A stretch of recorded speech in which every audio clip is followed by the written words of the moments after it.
예수 그리스도를 믿지 않는 사람들에게 하나님께서 영혼의 구원, 그리고 예수님을 보는 것처럼 사랑하시고 높이시는 그런 것들은 주시지 않습니다. 그렇다고 해서 하나님께서 사람들을 버리시는 건 아니에요. 무슨 말이냐면은 믿는 사람이든 믿지 않는 사람이든 햇볕을 똑같이 받고요, 믿는 사람이든 믿지 않는 사람이든 비를 똑같이 경험한다는 거죠.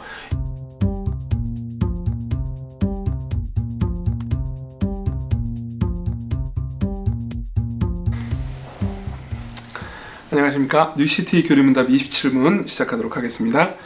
먼저 문부터 읽어드릴게요. 모든 사람이 아담으로 타락한 것처럼 모든 사람이 그리스도를 통해 구원을 받습니까? 답입니다. 그렇지 않습니다. 오직 하나님이 선택하셔서 믿음으로 그리스도와 연합한 자들만 구원을 받습니다. 그럼에도 하나님은 자비하시기 때문에 선택받지 못한 자들에게도 일반 은혜를 베푸십니다.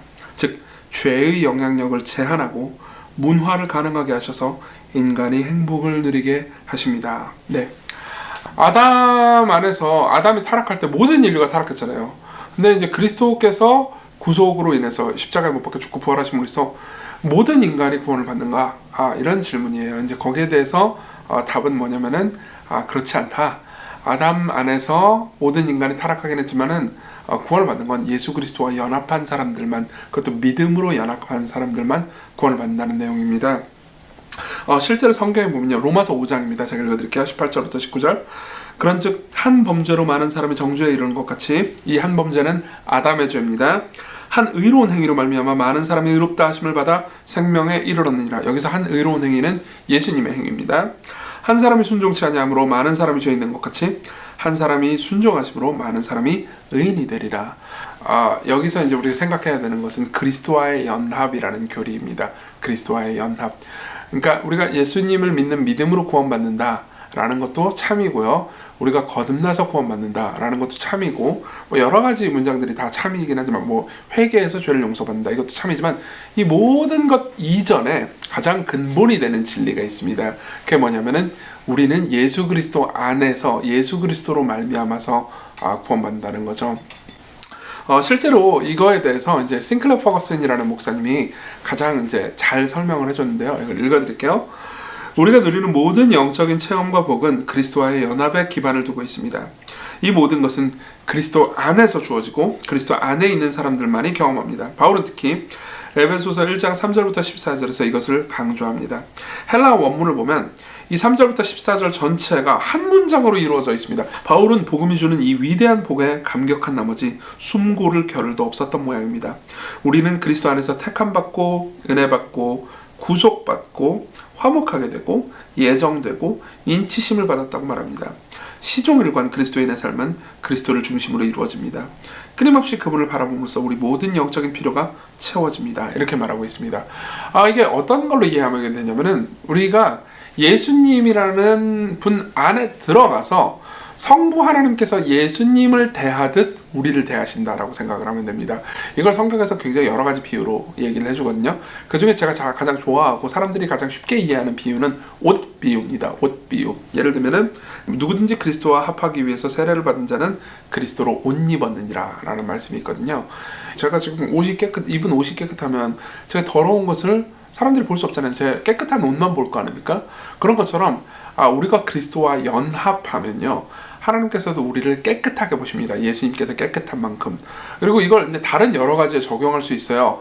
예컨대 하나님께서 그리스도를 사랑하잖아요. 그러면은 우리도 성부 하나님께서 예수 그리스도를 사랑하시는 만큼 사랑하십니다.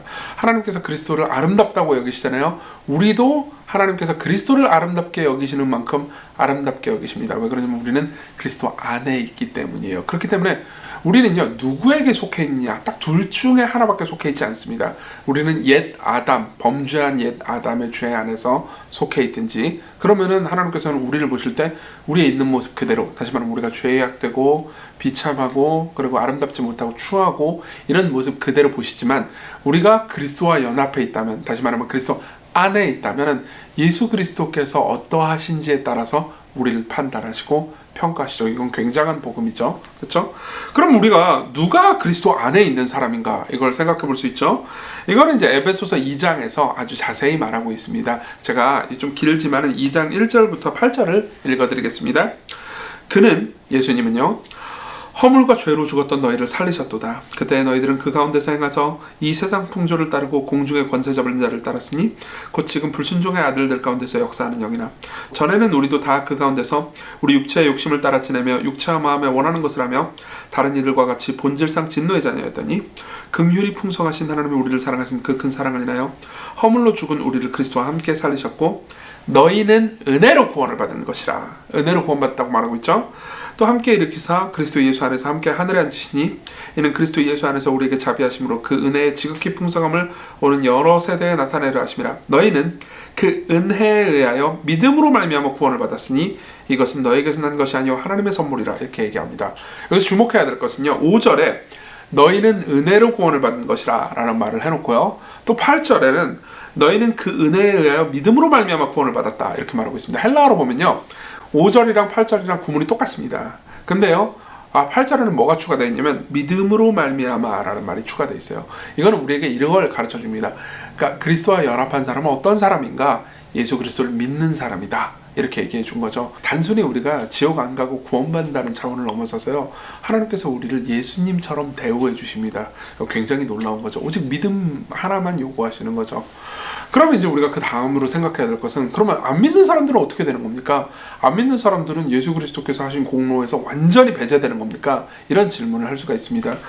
교리문답은 그렇지 않다고 말합니다. 뭐라고 말하냐면 그럼에도 불구하고 하나님께서 주시는, 믿지 않는 사람들에게 주시는 은혜가 있다는 거죠. 뭐라고 말하냐면 이렇게 얘기합니다. 그럼에도 하나님은 자비하시기 때문에 선택받지 못한 자들에게도 일반 은혜를 베푸신다. 일반 은혜라는 게 있죠. 즉 죄의 영향력을 제한하고 문화를 가능하게 하셔서 인간이 행복을 누리게 하십니다. 이렇게 말합니다. 무슨 말이냐면, 물론 예수 그리스도를 믿지 않는 사람들에게 하나님께서 영혼의 구원, 그리고 예수님을 보는 것처럼 사랑하시고 높이시는 그런 것들은 주시지 않습니다. 그렇다고 해서 하나님께서 사람들을 버리시는 건 아니에요. 모든 인간은 하나님 앞에서 진노와 저주밖에 받을 자격이 없습니다. 그렇죠? 지금 사람들이 누리고 있는 어떤 것도 누릴 자격이 없어요. 그러니까 뭐 생각해보세요. 안 믿는 사람이라고 해가지고 뭐 갑자기 뭐 인생이 다 망가지고 그런 게 아니잖아요. 안 믿는 사람들도 여전히 좋은 것들 먹고 마시고 뭐 공기를 마시고 또 삶의 여러 가지 문화를 누리고 인간관계의 즐거움을 경험하고 그리고 기술 발달에 의한 여러 가지 혜택을 누리고 그렇잖아요. 국가의 보호를 받기도 하고요. 그렇죠? 이 모든 것들이 인간이 스스로 만들어낸 것들이 아닙니다. 하나님께서 은혜로 베풀어 주신 거죠. 예컨대 성경은 이렇게 말합니다. 마태복음 5장 45절은요. 하늘에 계신 너희 아버지의 아들이 믿음으로 말미암아 되는데 이는 하나님이 그 해를 악인과 선인에게 비추시며 비를 의로운 자와 불의한 자에게 내려주심이라. 무슨 말이냐면은 믿는 사람이든 믿지 않는 사람이든 햇볕을 똑같이 받고요, 믿는 사람이든 믿지 않는 사람이든 비를 똑같이 경험한다는 거죠. 그때 당시 해와 비는 굉장히 중요한 거였습니다. 비가 안 내리면 지금처럼 물을 끌어다 쓸 수 있는 기술이 없어요. 그러니까 비가 안 내리면 농사 망하는 겁니다. 그렇죠? 비가 내리는 것은 굉장히 큰 은혜였겠죠. 굉장히 감사할 만한 일이었겠잖아요. 이런 것들은 신자에게만 주어지는 게 아닙니다. 국가의 보호, 이런 것들도 일반 은혜 중에 하나거든요. 예를 들면 국가 이런 것들은 사람이 만들어낸 것처럼 보이지만 어떤 학자들도요, 국가의 기원을 사람들이 만들어서 협의했다라는 것을 역사적으로 밝히지 못했습니다. 왜 그러냐면 국가라는 개념은 사람이 만든 게 아니고 하나님께서 만드신 것이기 때문이죠. 그래서 실제로 로마서 13장에는요 이렇게 말합니다. 1절, 각 사람은 위에 있는 권세들에게 복종하라. 권세는 하나님으로부터 나지 않음이 없나니 모든 권세는 다 하나님께서 정하신 바라. 이렇게 얘기합니다. 여기서 말하는 권세는 권력 이런 것들을 의미하는 게 아닙니다. 그러니까 우리 보통 권력 그러면 막 되게 부정적인 인상이잖아요. 근데 여기서 말하는 권세 혹은 권력은 뭘 의미하냐면은 이제 국가의 보호와 돌봄을 가리켜요. 계속 읽어드릴게요. 그러므로 권세를 거스르는 자는 하나님의 명을 거스름이니 거스르는 자는 쉼판을 자취하리라. 다스리는 자들은, 즉 권력자들은 선한 일에 대하여 두려움이 되지 않고 악한 일에 대하여 되나니 내가 권세를 두려워하지 아니하느냐? 선을 행하라. 그러면 그게 칭찬을 받으리라. 그는 하나님의 사역자가 되어 네게 선을 베푸는 자니라. 이렇게 말합니다. 무슨 말이냐면 이런 거예요. 권력을 가진 사람들이 모조리 선하고 다 무조건 따라야 된다는 걸 의미하는 게 아닙니다. 실제로 사도행전에 보면요, 국가의 권력을 가진 사람들에게 사도들이 저항하는 장면도 4장에 보면 나와요. 권력을 가진 사람들이 무조건 선하거나 무조건 옳다는 의미는 아닙니다. 그렇지만 권력자는 대체로 옳든 그르든, 그러니까 국가를 보호하려는 일들을 하려고 하잖아요. 저게 국민들이 잘 보호되어 자기 국력이 강해지고 그래야 자기의 권력도 강해질 테니까요. 그리고 사법 시스템들을 잘 돌리려고 합니다. 그래서 억울한 사람이 있으면 억울함을 풀어주고, 그리고 사회 보호와 안녕을 위해서 질서를 수립하기 위해서 뭐 경찰이나 공권력 혹은 군인들을 두잖아요. 이런 것들로 인해서 보통 보호를 받는 거예요. 예를 들면 경찰이 뭐 범죄한 사람들 억압하기도 하지만 경찰이 잘 있음으로 인해서 그런데 치안이 유지되면서 우리가 살만한 세상을 사는 거잖아요. 물론 이 국가기관은 종종 타락합니다. 그리고 이것은 하나님 보시기에 악한 것이고요. 그럼에도 불구하고 보통 국가가 없는 것보다, 무정부 사회가 되는 것보다 국가가 있는 것이 훨씬 더 우리가 편안하고 안정적으로 살아갈 수 있도록 도움이 되잖아요. 이건 역시 하나님께서 일반적으로 베풀어 주시는 은혜 중에 하나라는 거죠. 문화도 마찬가지고요, 기술도 마찬가지고요, 모든 사람들이 지금 누리고 있는 좋은 것들이죠. 그걸 일반 은혜라고 합니다. 슬프게도 예수께서 재림하시고 마지막 날 심판이 있은 이후에는 믿지 않는 사람들에게 이 일반 은혜가 공급되는 것이 중지됩니다. 그러니까 그들의 죄악된 성품대로 그냥 살아갈 수밖에 없고요. 이 상태를 가리켜서 결국은 지옥이라고 부르죠. 다음 주에는 이 지옥에 대해서 좀 더 깊이 있게 알아보려고 합니다. 그렇지만 우리가 그 전에 우리를 그리스도와 연합하게 하신 하나님의 은혜와 또 믿는 사람과 믿지 않는 사람 모두에게 은혜를 베푸시는 일반 은혜, 이걸 생각하면서 하나님께 감사를 드립시다. 네, 여기까지 27문 마치고요. 다음 주에 뵙겠습니다. 감사합니다.